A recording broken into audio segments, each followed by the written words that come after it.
ഈ തെരഞ്ഞെടുപ്പ് കാലത്ത് ഏറ്റവും കൂടുതൽ ഡിസ്കസ് ചെയ്യപ്പെടുന്നത് വയനാട്ടിലെ ദുരന്തത്തിന് ശേഷം കോൺഗ്രസ് പിരിച്ച പൈസ എവിടെ എന്നുള്ള ചോദ്യമാണ്.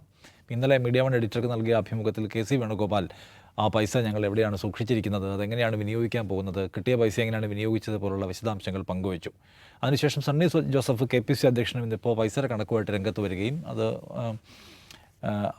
മറ്റൊരു ചർച്ചയ്ക്ക് തുടക്കം കുറിക്കുകയും ചെയ്തിരിക്കുകയാണ്. സത്യത്തിൽ ഈ തെരഞ്ഞെടുപ്പിൽ കോൺഗ്രസ് നേരിട്ടൊരു പ്രധാനപ്പെട്ട പ്രശ്നങ്ങളിലൊന്ന് ഈ വയനാട്ടിലെ ഫണ്ട് ഇഷ്യൂ ആയിരുന്നു. ക്രെഡിബിലിറ്റി പ്രശ്നം അവർക്കൊരു ഒരു സ്റ്റക്ക് ഏരിയയായിട്ട് അവിടെ ഉണ്ടായിരുന്നു. അതിനെ അവർ മറികടന്നോ, വളരെ എല്ലാവർക്കും കൺവിൻസിങ് ആയിട്ടുള്ള ഒരു കണക്ക് അവർക്ക് വെക്കാൻ പറ്റുമെന്നാണ് നമ്മൾ സംസാരിക്കുന്ന വിഷയം. പ്രമോദ് സാറിൻ്റെ ഇൻ്റർവ്യൂ കഴിഞ്ഞപ്പോൾ എന്താണ് തോന്നുന്നത്? കോൺഗ്രസിൻ്റെ കയ്യിൽ എല്ലാ കാര്യങ്ങളും ഭദ്രമാണെന്ന് തോന്നിയോ? ഒട്ടുമല്ല.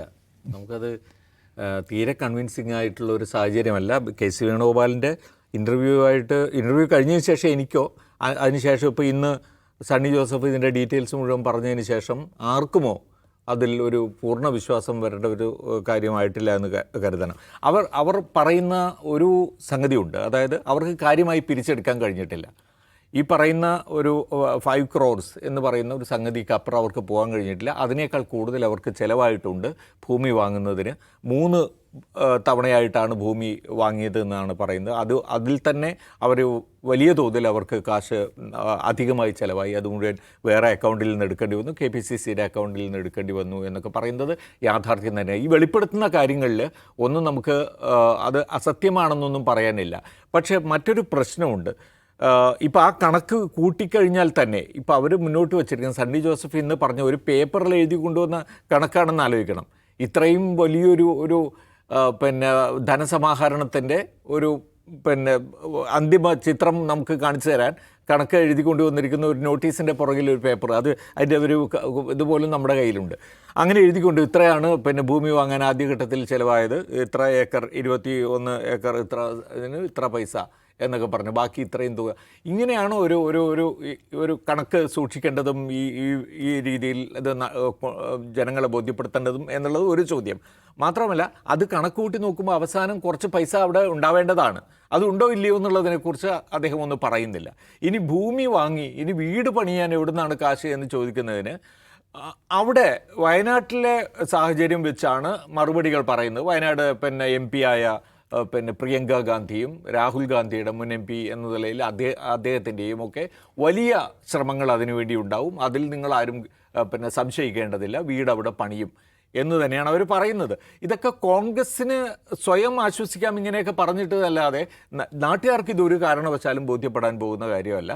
അവിടെ അത് മൊത്തത്തിൽ കൈകാര്യം ചെയ്തതിനകത്ത് കോൺഗ്രസിൻ്റെ ആജന്മ ദൗർബല്യം പ്രകടമാണ്.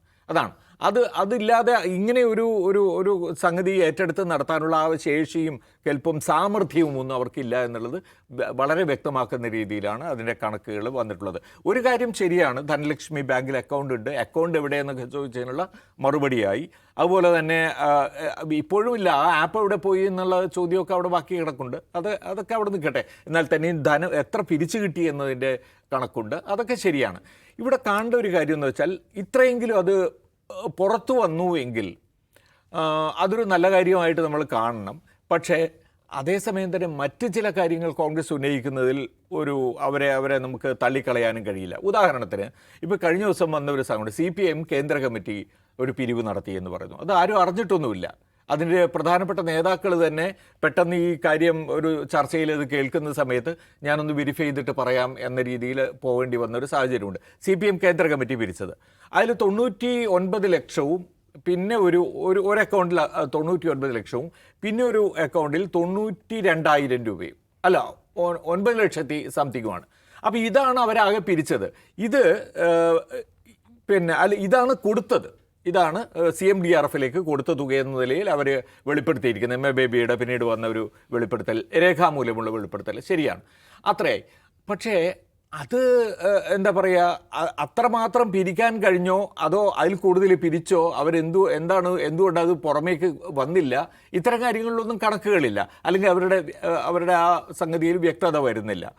മറ്റൊന്ന് DYFIയുടെ ഫണ്ടിങ് ആണ്. DYFI 20 കോടി കൊടുത്തു എന്ന് പറയുന്നു. ഈ 20 കോടി കൊടുത്തത് നേരിട്ട് CMDRFിലേക്ക് കൊടുക്കുന്നതായിട്ട് ഒരു വലിയ ചെക്കിൽ എഴുതി കാണിച്ച് അതിൻ്റെ പടമൊക്കെ വന്നു. മുഖ്യമന്ത്രിക്ക് അത് കൈമാറുന്നതായി കണ്ടു.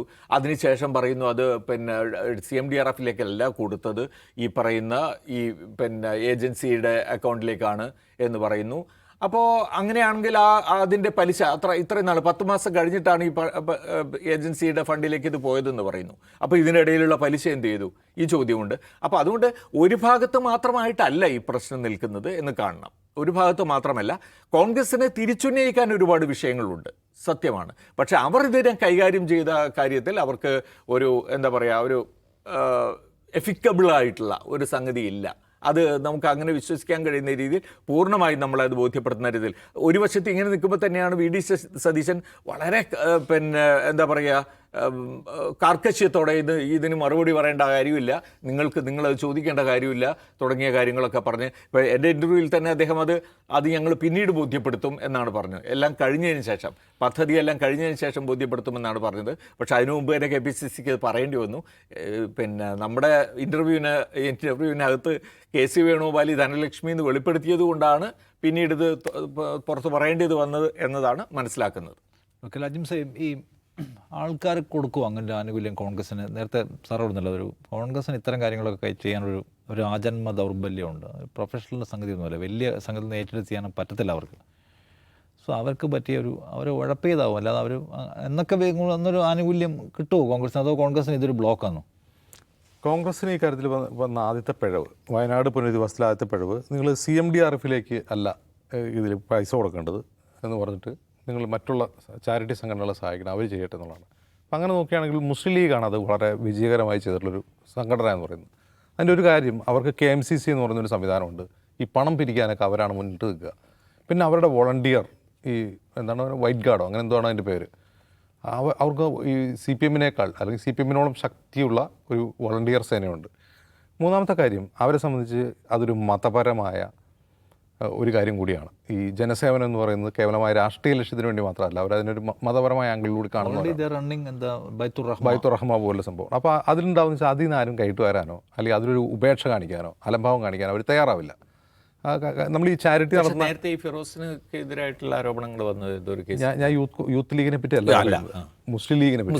മുസ്ലിം ലീഗ് KMCC ആണ്. യൂത്ത് ലീഗിലൊക്കെ അങ്ങനെ ഒരുപാട് KT ജലീലിൻ്റെ കാര്യം മുതൽ സുനാമി ഫണ്ട് മുതൽ ആരോപണങ്ങളുണ്ട്.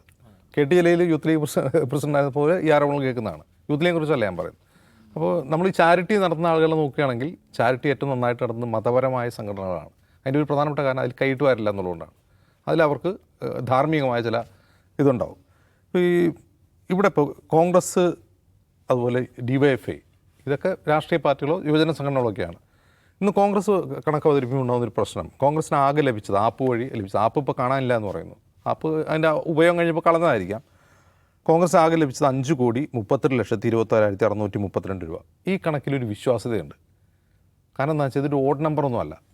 കിട്ടിയ പൈസ അങ്ങനെ തന്നെ പറയുകയാണ് ചെയ്യുന്നത്, കിട്ടിയതോ അങ്ങനെ തന്നെ പറയുകയാണ് ചെയ്യുന്നത്. അപ്പോൾ പണം സ്വീകരിച്ചത് 2 അക്കൗണ്ട് വഴിയാണ്. യൂത്ത് കോൺഗ്രസ് നൽകിയത് 1,05,00,000 രൂപയാണ്. ഈ 1,05,00,000-നും താരതമ്യേന ഒരു സത്യസന്ധതയുണ്ട്. കൃത്യം 1 കോടിയല്ല ഇത് പറയുന്നത്. അപ്പോൾ ആപ്പ് നിർമ്മിക്കാൻ വേണ്ടി അതിന് ചിലവാക്കിയത് 9,30,000 രൂപയാണ്. അതും റീസണബിൾ ആയിട്ടുള്ളൊരു വാദമാണ്. പിന്നെ പറയുന്ന കണക്ക്, ഭൂമി ഏറ്റെടുക്കൽ 2 ഘട്ടമായിട്ടാണ് ഏറ്റെടുത്തത്. 5 ഏക്കർ 42.5 സെൻറ്റ് ആദ്യം ഏറ്റെടുത്തു. ആദ്യഘട്ടമായി 3 ഏക്കർ 24.5 സെൻറ്റ് ഏറ്റെടുത്തു. അതിന് ചിലവായത് 3,68,36,388 രൂപ. അതിന് മുദ്രപത്രം, രജിസ്ട്രേഷൻ, TDS, ഡോക്യുമെൻറ്റേഷൻ ഒക്കെ ഉൾപ്പെടെയാണ്. രണ്ടാം ഘട്ടമായിട്ട് ഏറ്റെടുക്കുന്നത് 2 ഏക്കർ 18 സെൻറ്റാണ്. അത് പൂർണ്ണമായിട്ട് ഏറ്റെടുത്തിട്ടില്ല. അതിൻ്റെ ഡോക്യുമെൻറ്റേഷൻ നടപടി വരുന്നു. അതിനുവേണ്ടി ചിലവായത് 2,50,30,272 രൂപ. അപ്പോൾ ഇത് കൂടാതെ 97,51,212 രൂപ KPCCയുടെ ഫണ്ടിൽ നൽകി എന്ന് പറയുന്നു.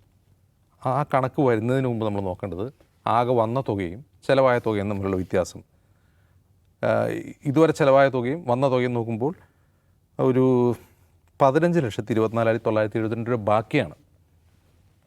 അതായത് ലഭിച്ച തുകയും സ്ഥലം വാങ്ങാൻ ചിലവായ തുക നോക്കുമ്പോൾ 15,24,972 രൂപ ബാക്കിയാണ്. പിന്നെ എന്തിനാണ് KPCC ഫണ്ട് കൊടുക്കുന്നത്? KPCC ഫണ്ട് 97 ലക്ഷം രൂപ, എത്ര പറഞ്ഞാൽ 97 ലക്ഷം രൂപ KPCC ഫണ്ടിൽ നിന്ന് എടുക്കുന്നു. അത് എടുക്കുന്നത് എന്തിനു വേണ്ടിയായിരിക്കണം?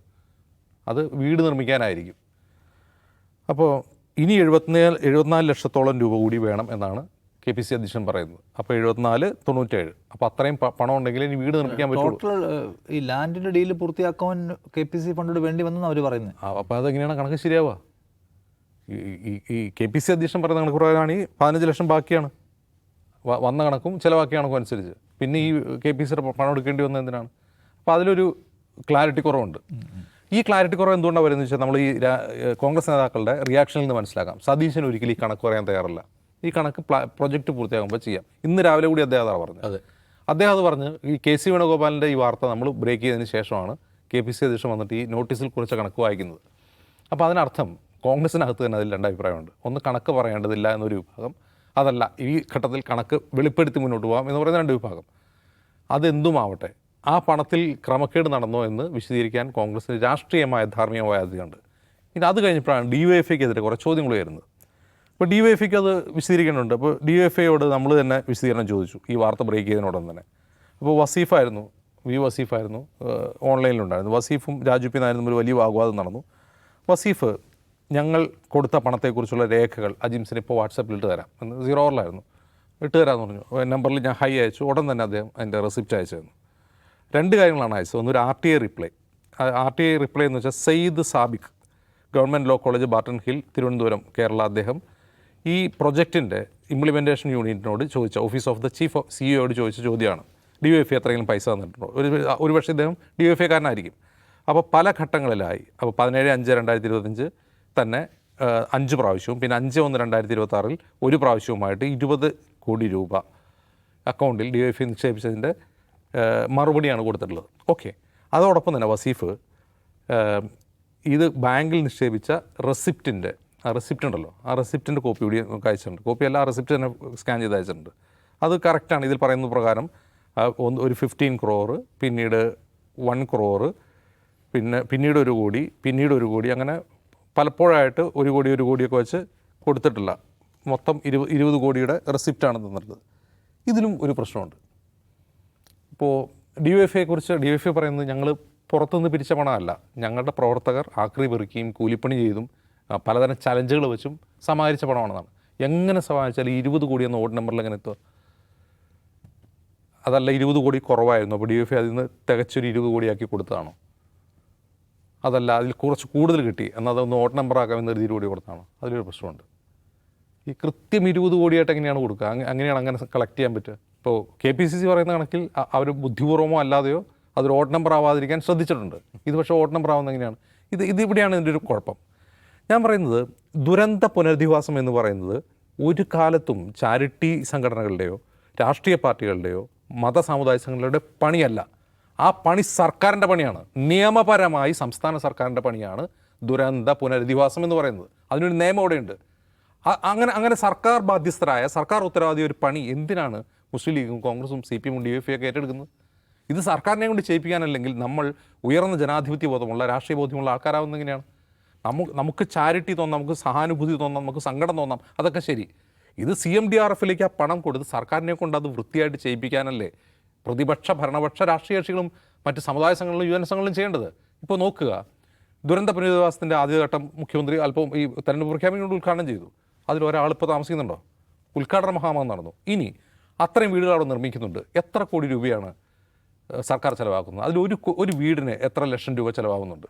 അത്രയും ലക്ഷം രൂപ അവിടെ ആവശ്യമുണ്ടോ ഒരു വീട് പണിയാൻ? ഒരുപാട് ചോദ്യങ്ങൾ കിടക്കുകയാണ്. ഒരു വീടിന് എത്ര ലക്ഷം രൂപ ചിലവായി? ഈ ചോദ്യങ്ങൾ ചോദിക്കണ്ടേ? ഒരു ടെൻഡറും കൂടാതെ, ഒരുപാട് പെട്ടെന്ന് ഇടിപിടിയുന്നല്ല വീടുണ്ടാക്കിയത്, ഒരു ടെൻഡറും കൂടാതെ എന്തുകൊണ്ടാണ് ഒരാളെങ്കിലും സൊസൈറ്റിക്ക് അത് ടെൻഡർ കൊടുത്തത്? എന്തുകൊണ്ട് ടെൻഡർ നടപടികളിലേക്ക് പോയില്ല? അവരുടെ ഈ ടോട്ടൽ സൊല്യൂഷൻസ് സംഗതി, എന്ത് സൊല്യൂഷൻ ആണെങ്കിലും അതിന് ടെൻഡർ വേണ്ടേ? ഊരാളുകളുമായി ബന്ധപ്പെട്ട് കഴിഞ്ഞ 10 വർഷമായിട്ട് നിരന്തരം കേൾക്കുന്ന ആക്ഷേപമാണ് ടെൻഡർ കൊടുക്കാതെ അവർക്ക് പ്രൊജക്റ്റുകൾ കൊടുക്കുന്നു, അതിന് ഉയർന്ന തുക എസ്റ്റിമേറ്റ് ഇടുന്നു, എന്നിട്ട് അതിലും കുറഞ്ഞ തുകയ്ക്ക് അവർ പൂർത്തിയാക്കിയെന്ന് അവരെ പറ്റി പുകഴ്ത്തി പറയുന്നു. ഇങ്ങനെയല്ലല്ലോ അക്കൗണ്ടബിൾ ആയിട്ടുള്ളൊരു സർക്കാർ ചെയ്യേണ്ടത്. അപ്പോൾ സർക്കാർ നിയമപരമായി ചെയ്യേണ്ട ഒരു പണി അവരെ കൊണ്ട് ചെയ്യിപ്പിക്കാതെ ഈ രാഷ്ട്രീയ കക്ഷികൾ, സന്നദ്ധ സംഘടനകൾ, ചാരിറ്റി പ്രവർത്തകർ ഇതൊക്കെ കൂടി ഞങ്ങൾ ഏറ്റെടുത്തോളാം, ഞങ്ങൾ ചെയ്യാം. അതിൻ്റെ ഇടയ്ക്ക് ചില തട്ടിപ്പുകാരും വരുന്നുണ്ട്. ഞങ്ങൾ ഇത്ര ഏക്കർ ഭൂമി കൊടുക്കാം എന്ന് പറഞ്ഞാൽ ചില തട്ടിപ്പുകാരും വന്നു. അവരെ കൊടുത്തോ ഇല്ലെന്ന് നമുക്കറിയില്ല. മുഖ്യമന്ത്രി ആട്ടി ഓടിച്ചു എന്നാണ് കേട്ടതെന്ന്. അപ്പോൾ സർക്കാർ നിയമപരമായി ചെയ്യേണ്ട ഒരു പണി മറ്റാളുകൾ ഏറ്റെടുക്കാതിരിക്കുക, സർക്കാരിനെ കൊണ്ട് അത് ചെയ്യിപ്പിക്കുക, അവരെ അക്കൗണ്ടബിൾ ആക്കുക എന്നാണ് ചെയ്യേണ്ടത്. ഇവിടെ മുങ്ങിപ്പോകുന്ന ഒരൊറ്റ ചോദ്യം, സർക്കാർ നടപ്പാക്കിയ പുനരധിവാസ പദ്ധതിയിലെ ക്രമക്കേടുകളുണ്ടോ, അതിന് എത്ര രൂപ ചിലവായി, അത്രയും ചിലവുണ്ടോ അതിന്, തുടങ്ങിയ കാര്യങ്ങൾ ഓഡിറ്റ് ചെയ്യപ്പെടുന്നില്ല എന്നുള്ളതാണ് ഈ വിവാദങ്ങളുടെ ആകത്തുക. അവിടെ രക്ഷപ്പെടുന്നത് സർക്കാരാണ്. വയനാട്ടിലെ കോൺഗ്രസിൻ്റെ ഫണ്ട് പിരിവുമായി ബന്ധപ്പെട്ട് അവരെ ഏറ്റവും അവസാനം വൈകി നൽകുന്ന ഈ വിശദീകരണം പൂർണ്ണമായും തൃപ്തികരമല്ല, ഡൈജസ്റ്റിംഗ് അല്ല എന്ന പ്രശ്നമുണ്ട്. അതോടൊപ്പം തന്നെ വയനാട്ടിലെ പുനരധിവാസവുമായി ബന്ധപ്പെട്ട് മറ്റെല്ലാ ഏരിയയും പരിശോധിക്കുമ്പോഴും നമ്മുടെ കയ്യിൽ ക്വസ്റ്റ്യൻസ് ഉണ്ട് എന്നതുകൂടി പറയേണ്ട കാര്യമാണെന്ന് തോന്നുന്നു.